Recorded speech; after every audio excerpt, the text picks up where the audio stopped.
Hi everyone, welcome to ELI, the place where you get your daily dose of inspiration for entrepreneurship. And today we have with us Mr. Aish Agrawal, who is the co-founder of Intugen, a Bangalore-based company working on IoT-based solutions for logistic industry. Ayush is a graduate of IIT Kharagpur. Hi Ayush, welcome to ELI. Hi Priyanjan, thanks a lot for the invite. Ayush, I would request you to introduce yourself to our audience, please. Yes, sure. So this is Ayush Agrawal. I'm from Indore, Madhya Pradesh. I'm born and brought up in Indore itself, and then after 10th I went to Kota for my IIT JEE preparation. So post my 12th, I joined IIT Kharagpur in a 5-year course of mathematics and computing in 2011. So while I was studying in IIT Kharagpur itself, I started my entrepreneurial journey in 2014. So we started with a B2C product that was a smart wearable ring in our early days, and then right now we are into the logistics and supply chain space since past 3 years. So that is a brief intro about myself. Ayush, while going through your LinkedIn profile, I found that you had discontinued your education in IIT and took a 2-year break and started working on your startup, and then came back to finish your engineering course. Can you tell us about that experience, please? Would be very curious. Sure. So while as I said that while I was into my third year of the college, so we started working. I along with my co-founders started working on this product called Nimble. So this was a smart ring with which you could control different gadgets like your phone, your laptop, your smart lights, your TVs, with hand gestures and voice recognition.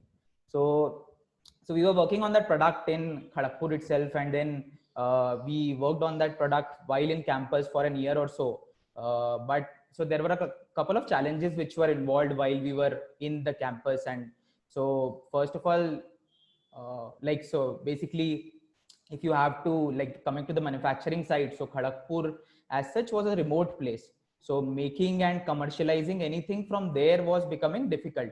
At the same time, the ecosystem itself was missing, be it for be it for funding instruments, or be it for uh, people or something like that. So again, the tech talent was definitely there, but apart from that, the manufacturing ecosystem wasn't there. And so that's how, so at one point we decided, like, if we want to commercialize this, or if we want to take this into a full venture mode, we'll have to come out of college. And that's how, like, we took we, you can say, we took this decision to come out of college. We applied for semester withdrawal. Basically, some semester withdrawal is a process in an IIT Kharagpur which was recently started. Like, when we took a semester withdrawal, this was started a couple of years prior to that only. So we applied for the semester withdrawal, and thankfully we got it, and that's how we came to Bangalore.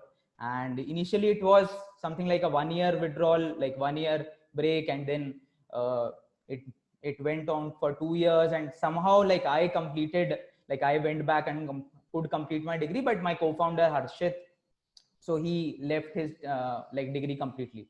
So that is a, you can say, story, and why we had to come out of college. Okay, so speaking of the IIT and degree completion, I have a couple of questions around that. So first thing is getting into IIT is a big deal, and then quitting IIT in between, dropping out and starting your own venture, that is also a trending thing that I have been seeing in many entrepreneurs.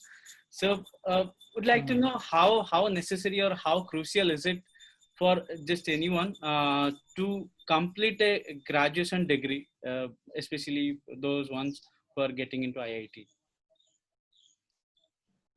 Uh, so I wouldn't say like it is something like a necessary uh, or mandatory to complete a degree. Uh, so it so basically if you so it depends on the situation, I would say. I wouldn't recommend everybody to take the extreme step if it is if they are able to manage somehow. Like if it is a, let's say if it has an year or so left in their degrees, and then they are about to start up, then I would recommend that they should complete the degree. But in our case, like it was a bit different. So we had close to 2.5 years of degree left. We had 5-year courses first of all, and we were in a third year that time. So that was a huge time which either we had to basically stay for some time and not think of scaling this up, or basically commercializing it for some time and do our courses and then come, or either it was like, you know, this is the right time to complete it and then so yeah, that is something I would recommend. Yeah, How Shreya, did your video is yeah. yes, I can hear you. Can you hear me as well? Yeah, yeah, I I can hear you. Yeah. I would like to know, how did your parents react to it, or how did your family react to it when they heard that you are quitting the IIT curriculum and you Yeah, are yeah, doing that? that's a very interesting question actually. So again, as you can imagine, coming from a middle class family, so most of the parents think that कि बच्चा IIT में जाएगा and then he'll do wonders, and then after the college he'll grab a 1 crore package or something like that. Especially the newspapers these days, like the headlines कि IIT boy, IIT girl got a job of 1 crore or something. So definitely that was their expectation as well. And so when I told them first, like again, definitely they opposed the idea. Totally, they opposed the idea. Few months down the line, when I started working in the college itself, then they realized, and then they were like, yeah, you can take a 1 year break or something, and you pursue your dreams, and then anyways, like if the college is allowing you, so it's fine. So till then, that point it was fine. But like after 1 year, I again you can say, like again that decision again came that you have to go back to Kharagpur or not. So I didn't go back to Kharagpur, but I lied to my parents actually. So that went on for approximately 4 months, where I told my parents that I am in Kharagpur, I am writing exams, I am in my college, and so on. But at one point of time, like I was like, like this is the limit. I can't, you can say, lie anymore. And I then told them ki like I haven't gone back to Kharagpur and I'm still in Bangalore itself. So like again at that point there that was their limit as well. Ki they stopped, like they were furious about it, and they, like my mom stopped talking to me for a couple of months, I remember. Uh, but later as things went, you can say things got better at Intugen, and then they also saw the overall professional growth. So then they realized, and now they are fine with it. Definitely, like, they accepted it after some time. Definitely, yeah. Okay, I was coming to our regular questions. Would like to know what is Intugen all about? Can you describe Intugen and to our audience, please? Yeah, so Intugen is an IoT-enabled company which is trying to digitize the overall Indian logistics and supply chain space. So what we are doing is, like, there are various manufacturers and transporters and smaller truck drivers. So most of the things you see in the general industry, right? Be it this bottle or this chair or this table, everything is transported from one place to another. So whenever a new order is received by a manufacturing industry, so then they decide on the number of trucks they want to take for to ship that order, and then basically that the truck reports to the plant, and then there is a overall in transit journey of 3 to 5 days. Then you get the proof of deliveries, and then the transporter payments are made after a couple of months. So that is the journey which you see for any you can say uh, any any equipment or anything which you see in and around you, right?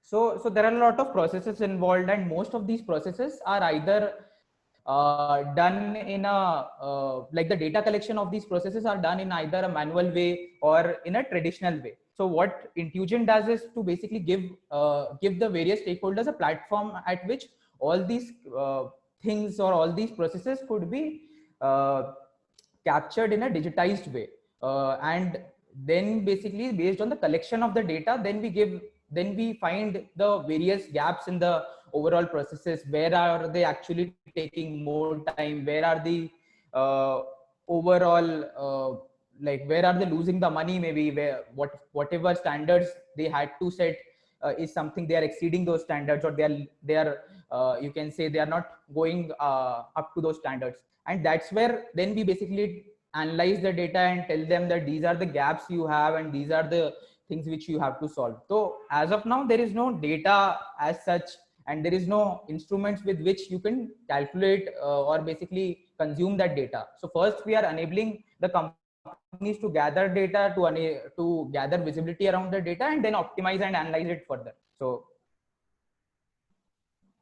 okay, Ayush, I think that in the startup world there are waves, different waves. For example, when e-commerce came, then every company, every startup was about e-commerce. Even the venture capitalists, they are also funding the e-commerce startups. Then fintech came, everybody is funding the fintech startups. Then edtech came, everybody is funding the edtech startups. Now I think there is a lot of craze around the logistic technology startups, logistic tech startups. So I would like to hear your perspective. What is the next big thing in this logistic industry? Where is this industry going, and why people are so excited about logistic startups? got it. So so all these waves, if you see, are driven by some kind of basic change in the overall or a basic technology which came, and then it infuses the change in different industries, right? So for example, so basically in logistics, I would say, or like, so 3 to 4 years back when Geo was launched, right? So many of the people, many truck drivers, many transporters, or many such players, be it from the guard in a warehouse, be it from the inbound manager, everybody is now, you can say, has a smartphone now. Okay, so there is a lot of data, or there is a lot of, you can say, data which is definitely can be taken, and then there could be different, you can say, platforms with which the data could be taken by these guys, and the information can, whatever it was earlier, could have been done only on the phone, only over the calls, or over emails. Now it could be done with a mobile application as well.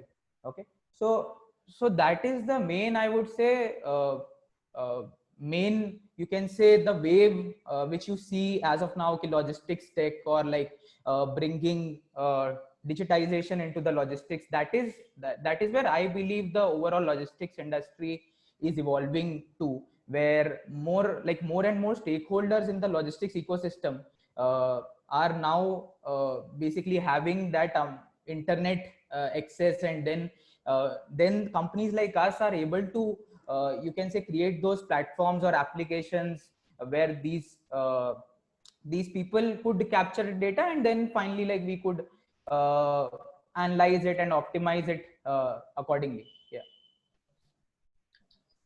Ayush, tell us, you and your co-founder, how did you arrange the initial funds to build your prototype and Yeah, the yeah, yeah. MVP? So yeah.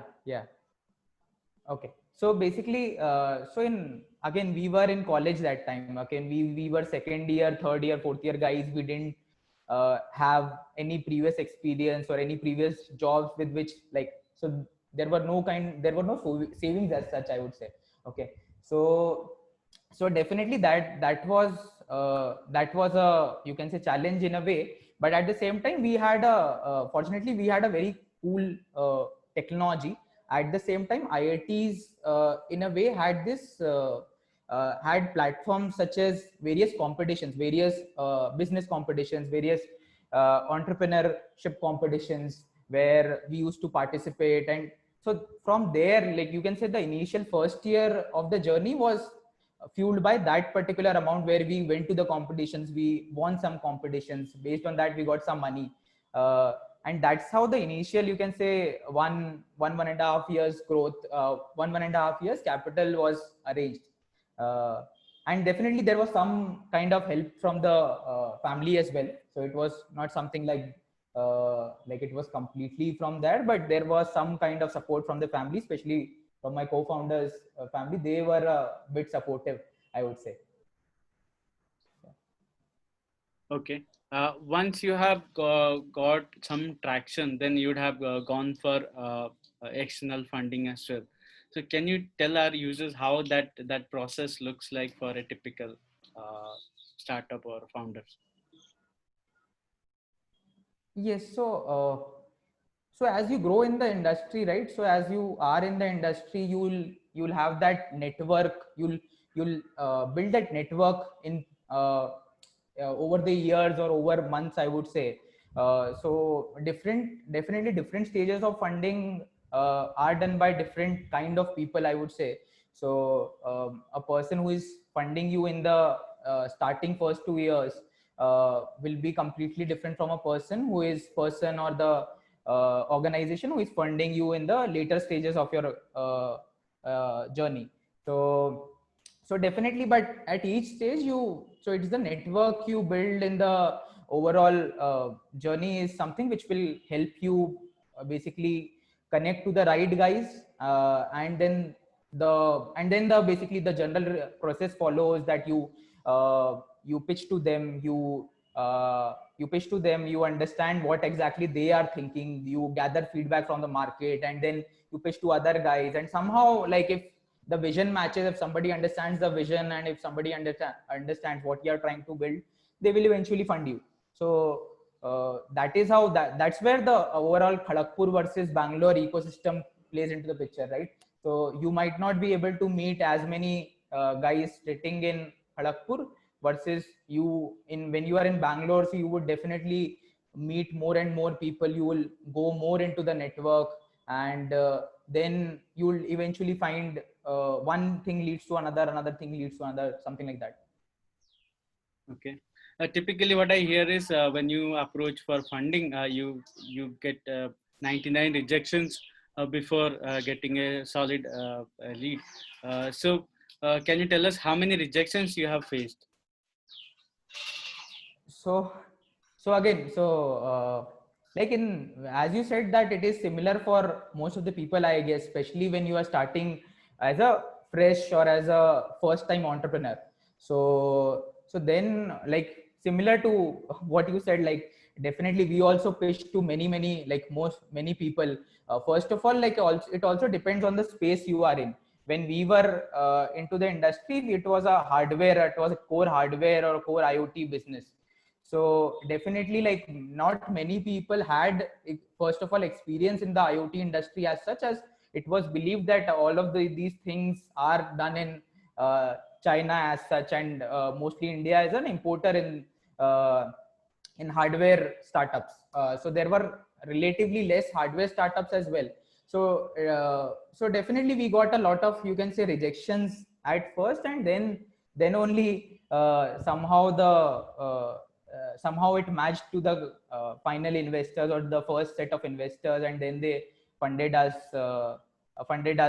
initially.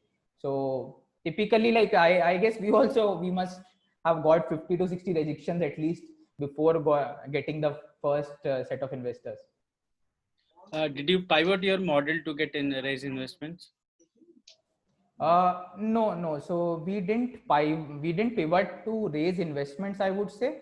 Like, why we did a pivot in the middle of a journey. Like, we did the pivot in somewhere around 2017. So what we are building was a great technology, was a great product, I would say. But what we realized, that you need a good product market fit, and the product market fit is very important when it comes to any business, I would say. So this is something which we realized, like, while the technology was cool, while the product was great, it was too ahead of its time overall. so smart products market or the smart devices market was at a very nascent stage in India back in 2014-15. It is even like even today I wouldn't say it is at a mature stage, and it is still at an early stage itself. Like devices like Alexa or smart bulbs have just started flowing in the market, and only a section of the overall industry is using smart devices. So when we realize that the overall, like market is growing at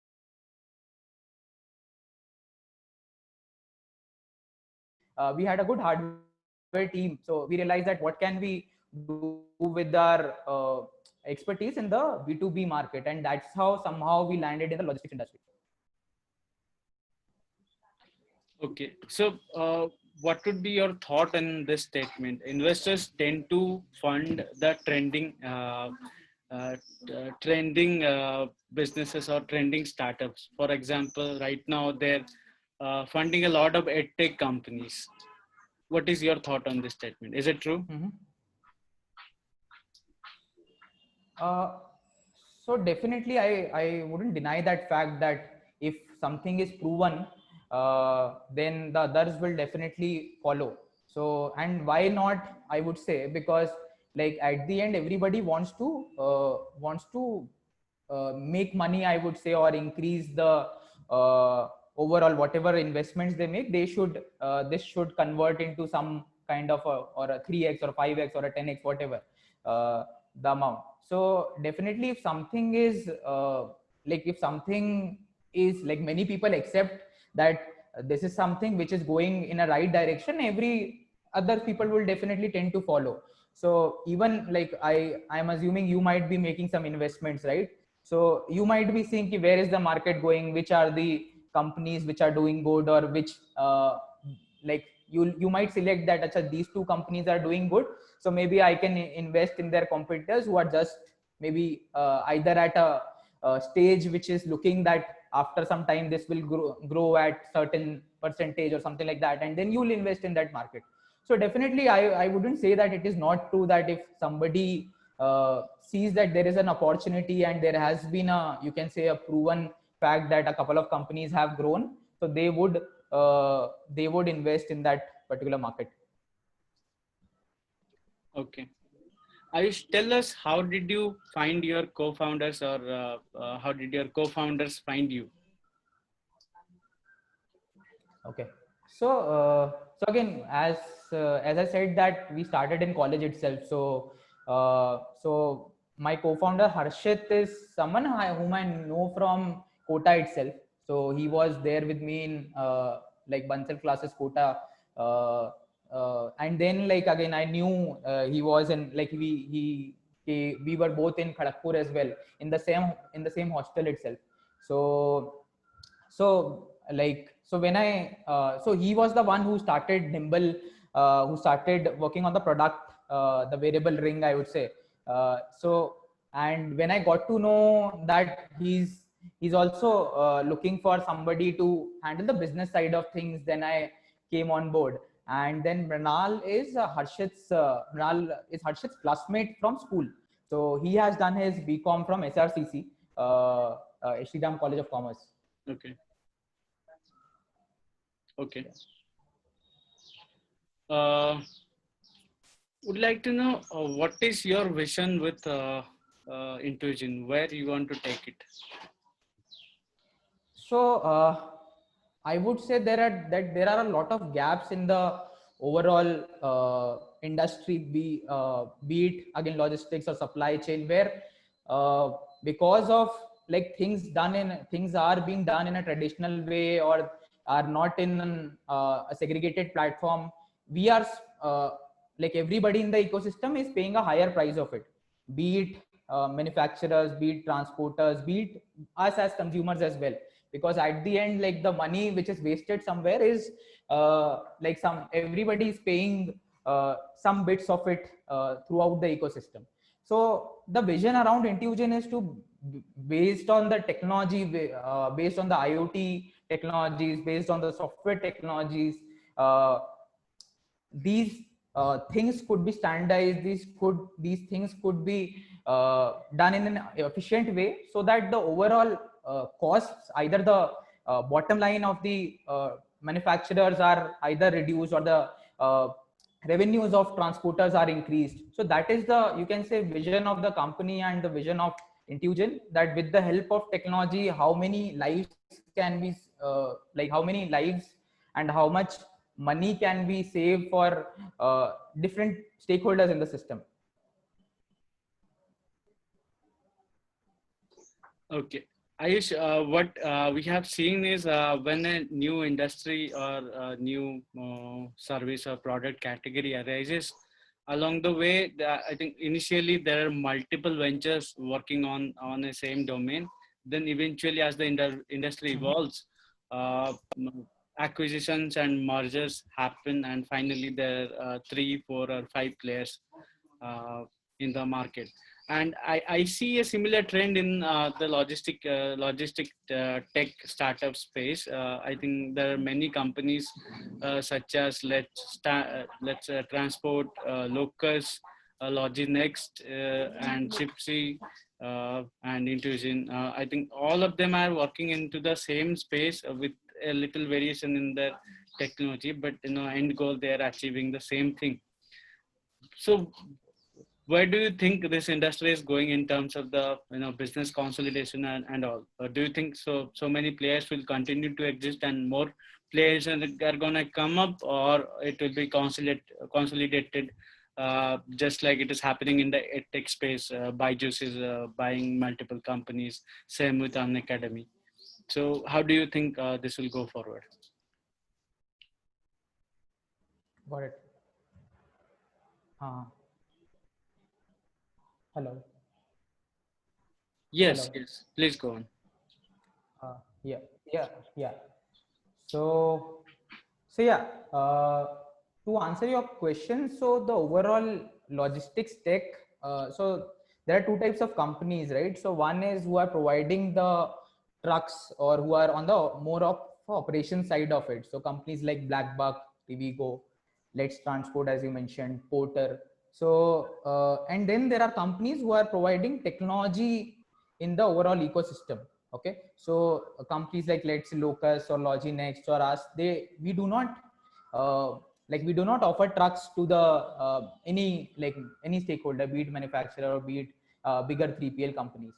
So the overall digitization as a concept or as a product has it has started in the past couple of years itself. So I do not see, and the market is huge. So there are, and as I told you, that there are multiple processes involved. It is not only so there are multiple legs, like let's say a primary movement from let's say the manufacturing plant to regional warehouses. Then there are regional warehouses uh, to smaller like city DCs, and then there are last mile networks. So there are there are multiple legs, there are multiple problems to solve as well. So it is not something like I would say it is still like an early stage where companies are now thinking and now adopting to various digitization processes or various digitization platforms, I would say. And it is way it will take some time to consolidate, or I would consolidate, or so that the mergers and the acquisitions could happen or something like that. So as I told you, people have started using smartphones, and the overall internet has come in the different.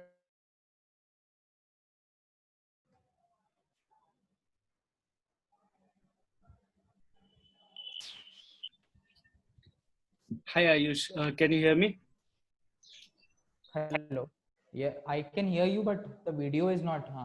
I think I had lost you in between. Uh, so Yes, yes. my next question to you is, what are the challenges you faced along the way while building this venture? Okay. So, so any company would face uh, different challenges in different stages of growth. Okay.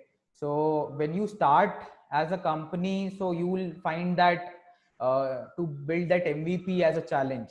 Okay. To when you like build the MVP, then you'll start find like the next challenge would be to find investors who could help you scale or help you build that or bring on board those first, let's say 100 customers or first 50 customers, depending on different B2B or a B2C company. So then like post the same, the acquisition of the first like 10 20 customers, first 50 customers would be a challenge. Then you have like again, once you have those things sorted, then you team building and the scalability might be a challenge, that now you want to convert those 50 to 500. So every stage would have different kind of challenges, I would say. It is not something like the same challenge. Like every stage you will find yourself in a new question and a new set of answers to solve. uh, yeah, though like as I was mentioning earlier, like the one of the challenges which we faced in the early uh, in the first 2 years of our journey was the product market fit, where we were trying to find a long term product market fit for our wearable product Nimble. Okay. My last question to you, Ayush. How would you suggest our audience to start their journey as entrepreneurs? Okay. So so again, there is no method, or there is no formula key like this is how you have to start your journey. So it is more like you have to be like, your eyes and ears should be open, I would say. You should be more inquisitive, you should be more like an explorer, I would say, where you are asking, you are seeing things in a different way, where like what are the challenges, like what let's say what Priyaranjan is facing as a challenge, or what my let's say a person who is running a small shop is facing as a challenge. And uh, and think and keep thinking that is it something which could be solved, or is it a problem which many people are facing. And then like if you feel that this is something which is a common problem and faced by many people, then you can start like your entrepreneurial journey. Okay. Any final message Yeah. before we end? So nothing, as like we discussed, there will be many challenges in any journey. Uh, there will be a lot of ups and downs, and most of the companies which are formed, which you see successful uh, today, are like formed by years of hard works, and they also have their own they also had their own shares of ups and downs. So like try to, like if you're starting up and then you are into the journey, so try to solve one problem at a time, and then you will be able to succeed. Yeah. Okay. Well, on that note, I'd close this session. It was a great pleasure to host you here at TLI. I think our audience would have got lifetime lessons from this video. Thanks for your time, Ayush, and our best wishes for Intuitive. Yeah, thanks a lot, Priyaranjan. It was great talking to you. Viewers, you can follow and connect with Ayush on LinkedIn by typing Ayush Agrawal. Also, do visit their website by typing intuigen.com. So, whom do you want to have here at ELI for next episode? Do let me know in comments below. We will be back. Stay tuned to ELI.